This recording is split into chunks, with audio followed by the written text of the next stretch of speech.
Go to the third. Turner hits one in the air to deep left field. This one is not coming back. It's gone. 10 rows up on the bleachers. His 4th home run of the year. And the Phillies lead it 3-0. And man, did he ambush that first pitch. And that one is crushed. Deep to left field. It's the 2nd home run of the night. And I think it went out of the ballpark. It sure did. Literally out of the ballpark. A 2-run home run for Turner. And the Phillies lead it 5-1. I think this ball might be dented. Oh, it went out of the ballpark, and the Phillies win 6-4. No Harper, no Schwarber, no Real Muto, no problem for the Philadelphia Phillies. The Cubs had, I think, 2 measly hits until the 9th, and then it was too little too late, so they fall to Philadelphia in Game 1 of the series. And that's how we begin on this July the 3rd. Happy 4th, everybody. Jesse's in for the good kid. Rinse and repeat at the plate for the Cubs. Yes. I mean, this guy, Mercado, is making his first career start. It's on the road at Wrigley. No problem. No problem. Yeah, say I hit a 3-run homer in the 9th, but that's very Cub-like when the game's out of hand to hit one, and then, it doesn't matter. But they scored 1 run through the first 8 innings. Wisniewski gives up a couple homers as he has done all year. As is his want. Yeah, as his want.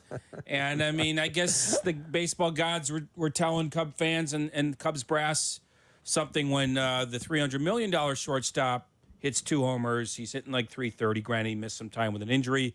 And the Cubs' $177 million shortstop is, what's he down to now as I punch it up here? 214 after an 0 for 4. Yeah, what's his OPS plus? You got it in front of you? I have Turner's OPS. is 147. I have just the OPS in front of me, Well, 640. 82, Carm. 82. That's bad. That's a big spread. And like you said, Turner hasn't played as much this year because he was hurt for a little while. Doesn't but matter. Trey Turner's exceptional. I mean, we know he has is. This over 800 feet in home runs last night. Yes. Each of them were over 400. The second one was like 439, I think. He hit it out of the park. He hit it on the waveline. So. And that in a nutshell, just to bring up the Harper and Schwarber thing, like, granted, Phillies are much more talented, but this past week has been up and down for the Phillies since Schwarber and Harper, but they're gobbling up some wins when they can. So while the Cubs have slumped offensively for almost 2 months, they haven't been able to. So there's 2 things going on, and that's something I want to ask Carter Hawkins. Why is the offense so bad? That's, but also, why haven't you been able to sort of gobble up some wins as good teams do while you've slumped? The bullpen's been bad, the base running bad, the defense bad, or bad enough, I guess. So, like, there's a few things going on which has dropped the Cubs into last place, 8 games under. Most of it is just simply an offense that's not flowing, that's not working, that's not hitting. The Cubs haven't had a winning streak longer than 2 games since April. Oh, my God. Right? I mean, that's right. I'm looking at it here. They had a 2-gamer May 4th and 5th. They had a 2-gamer June 4th and 5th. There's something about the 4th and the 5th. Maybe tomorrow and Friday they'll win. Yeah, maybe. They had a 2-gamer against San Fran when they won that series, and they won the last 2, June 18th and June 19th. That was at home. That's it. Yeah. The Cubs do not have a, like, when you talk about, why are you not, like, stockpiling some wins here and there? Right. Like, I think the White Sox have a 3-game winning streak in that span. The Cubs don't have a 3-game winning streak since April. Yeah. So it's twofold. The big picture is the offense. The smaller picture is while you've slumped offensively, you haven't done enough to win just a few more games. Right. Just be a little bit closer to 500 and things are a little different. But like I said, the big picture is the big picture. There's no way anyone could have thought in February or March this team would be 8 games under 500. No way. In last place. I mean, this is sort of White Sox-esque from last year, where you expected something better after a new manager.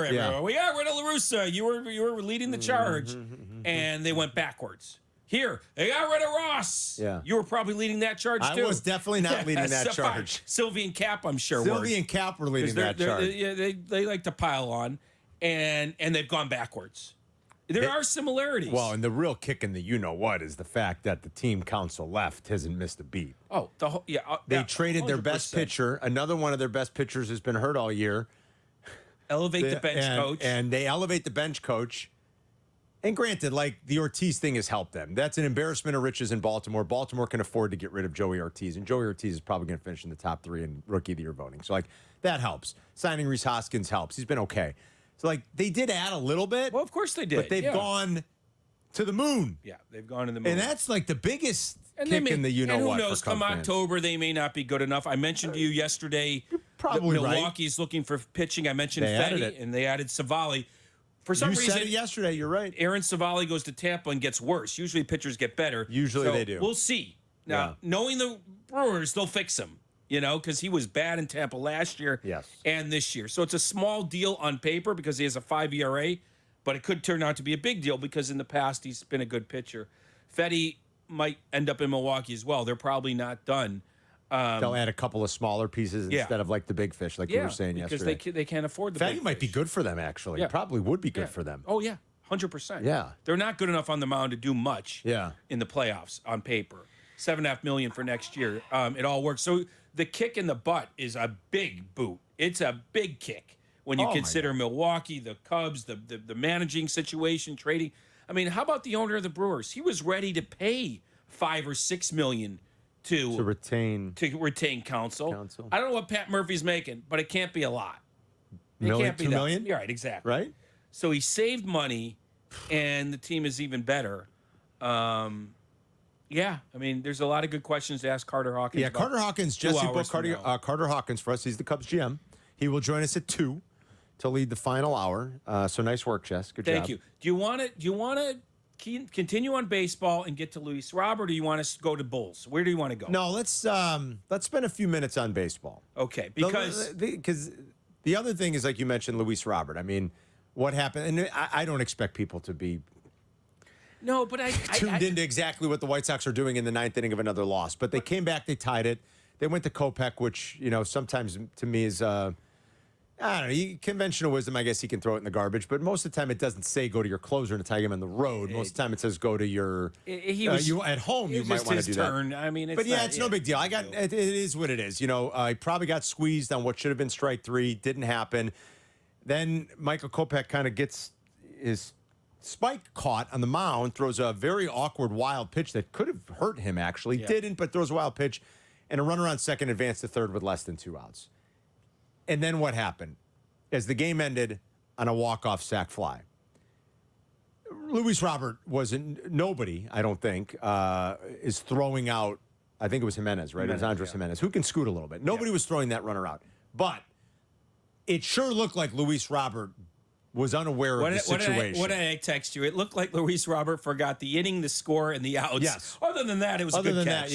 Good catch in center. I'm going to be Mr. Meathead, and I want to take some calls on this. And I don't know how many people saw it, but I think we explained it best we could. He didn't even attempt. Not only did he not attempt to throw it home, because at that point you're probably not doing it, but I don't think it ever entered his mind, Jess, because he didn't really get around the ball and come charging in on it so that he could throw home. He just caught it flat-footed. I think he thought there were 2 outs. Yeah, who's the hitter? Bo Naylor? Was it Bo Naylor? It was Bo Naylor, yes. Who afterwards said, I was shocked he didn't attempt to throw. So, yes, this is a medium deep fly ball. Is that the best way to describe it? Medium I'd say deep? so, yeah. Not deep. It wasn't deep. No, because it wasn't medium. 25 feet in front of the warning track. I wouldn't say it was deep. Medium deep fly ball. You got to be about the warning track to be a deep fly ball. As you know, because you're around your kid in Little League, the proper way to round out a fly ball and get in position to throw it, he did none of that. No, he did not. And even when he caught the ball, he didn't try to throw it to home plate. I mean, Jimenez could fall, could trip. Sure. But the bigger point, and I'm going to be Mr. Meathead, and I want to take some calls, 312-332-3776 on this. This is your best talent. It's just about setting an example. Round the ball out and gun it home. I mean, Scott Merkin's calling him a 5-tool player in his column today. Well, then show it. Show off the arm. And just show off just show the world that you care in the moment enough to make the throw. I mean, I'm telling you, 99 out of 100 players would at least attempt the throw. I agree. And it's just an example. It's just showing enough it's showing that you care enough to make the throw. What if he does trip? Listen, it's the last play of the game. Right. It was. Do you think Bryce Harper holds the ball? No. I don't. I do not. You're the best talent. This is how you lead by example. He doesn't want to lead. He's never led. Vocally, fine. Okay, he doesn't have, no one's saying he has to learn English to lead. Fine. He doesn't want to learn English. That's fine. Totally fine. Someone else can lead in the locker room, but you can lead by example. I don't even know. Yeah, I mean, you can. It just, and I don't even know, like, who knows what the leadership situation is like down there, if they've got any at all. I mean, that aside, if you're telling me Luis Robert knew the situation and that was the way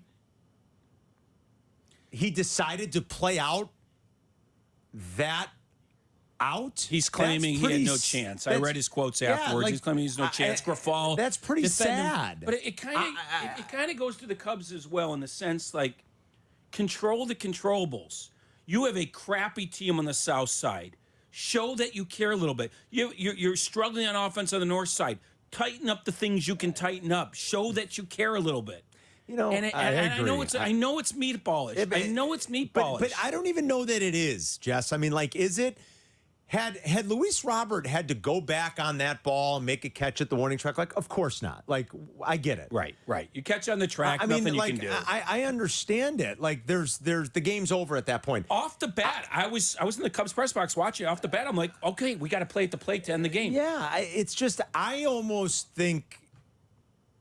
Just to do me, the right thing, to me, it looked like he forgot. Not that this is any better. No. But to me, it looked like he lost track of the situation. That's what it looked like to me. Which is actually even worse. That's actually even worse because it's the bottom of the ninth inning. Yeah. Your head is so gone. It probably is worse. I mean, it's Look, 1-1. he had a great night at the plate. Lack of effort or lack of understanding. Yes, he had a great night at the plate. He had a great night at the plate, Jess, and then he's a great talent. He's a great talent. But you are the best talent on the team. Show it. Yeah. Show it to the rest of the group. I mean, he's dropped easy fly balls this year. I'm sorry, you're not a superstar. It's all a mess. I mean, that's I don't care how many he drives in. I don't care. The reality, play the game the right way. The reality of the situation down there is that it's all a mess. Grafal, Can't Grafal even say, well, maybe he wouldn't have gotten him out, but the right thing to do is always throw home in case something happens. Round out the ball, gun it home, show off your arm. It's funny, like the one time Pedro Grafal has tried to hold his team accountable, it blew up in his face. Right. Because, quite frankly, I think the players looked at that whole thing and they were like, really? I mean, pretty good pitcher just went out and shoved against us for 7, 8, whatever it was. It's just an indication that I don't care. I don't care. He's the only reason they were in the game, though, at that I don't point. care. He drove in 4. He had a great game at the plate. I don't care that he's ultra talented. He's ultra talented. He was born with it. He worked hard for it. Fine. Play the game the right way. You were an example to the rest of the team. It doesn't make it any better. Paid a lot of money. I don't care that he kept them in the game. I think it's a little meatballish for me. Fine. I don't know. I mean, like, is it though asking a center fielder to make the proper play in the 9th inning? I mean, you could have launched that ball from a cannon. There'd be no play at the plate. But again, but that's not the point. Like, you're telling me off the bat. Are you telling me that? Are you telling me that off the bat? He was right away. He knew, well, I've got no play at home. The ball was drifting on him a little bit. He couldn't really get behind it to set himself up for a throw. Yeah, what do you mean he couldn't? He never tried. It was a windy day in Cleveland.